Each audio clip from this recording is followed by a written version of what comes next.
everyone. How are we all doing today? It's another lovely day, and we thank God that we are all alive and well.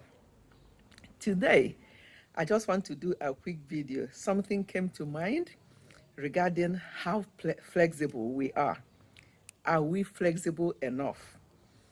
And I want to start by saying something I read from the Bible to support this.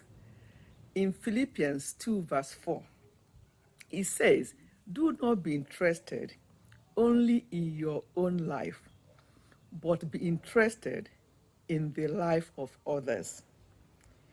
Do not be interested only in your own lives, but be interested in the life of others. So that's the Bible. So that means, the way I've interpreted it, we can't just be looking after ourselves all the time, talking about ourselves, but we should also be interested in others. And in other words, we need to be flexible. When it comes to relationships with others, we need to learn to be flexible. Yes, in as much as it might be difficult sometimes, we have to learn to be flexible when we are relating with people. There are times that we need to stand firm, of course.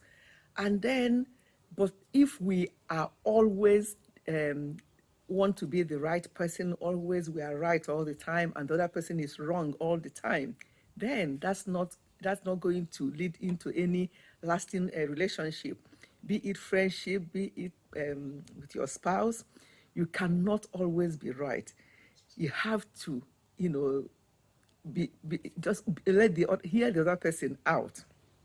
Okay, our relationships are made up of imperfect people. We are all imperfect.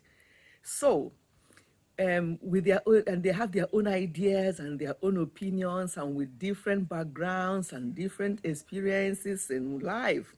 So we are all made of different packages.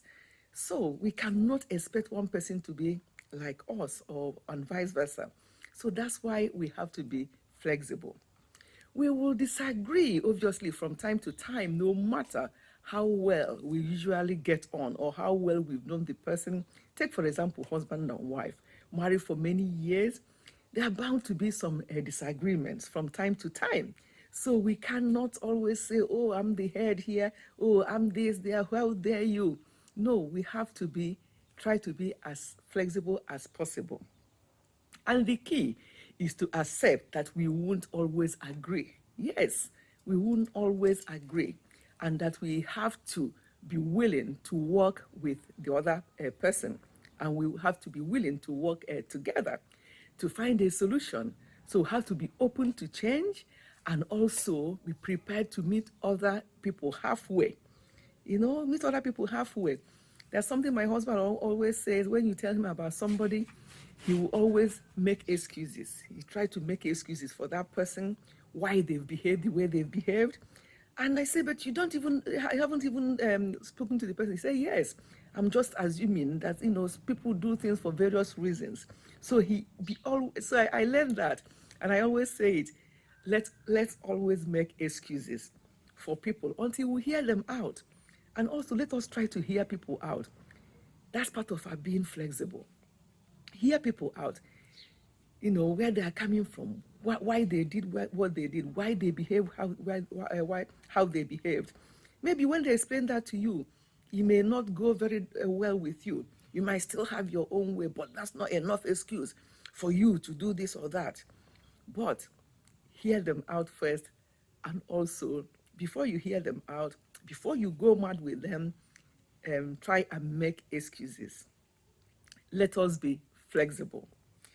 The root of many relationships, actually, the root of many relationships is selfishness. Yes, it's all about me. Me, me, me, me, me.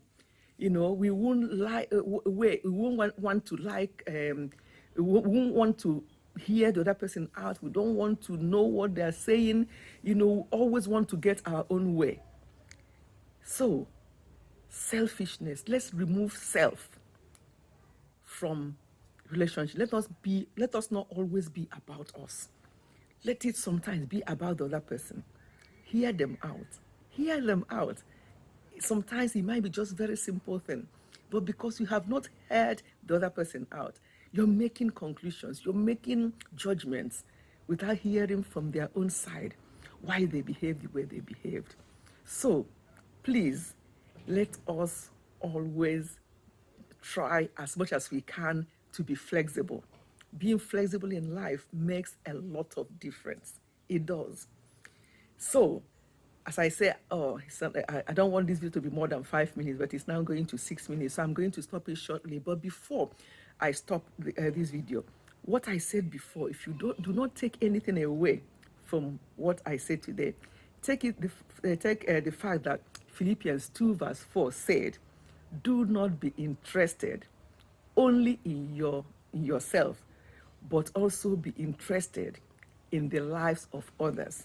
It will be very, and well, it's not saying don't be interested in yourself, just the others. Say no, do not only be interested in your own life, but also be interested in the life of others. It will help us to live a very, very simple and fulfilling life. Thank you so much for listening to this very short video, but I'm sure you have got one or two things. God bless you. If you have not subscribed, please do so, and I'll see you again in my next video. Thank you, and God bless. Goodbye.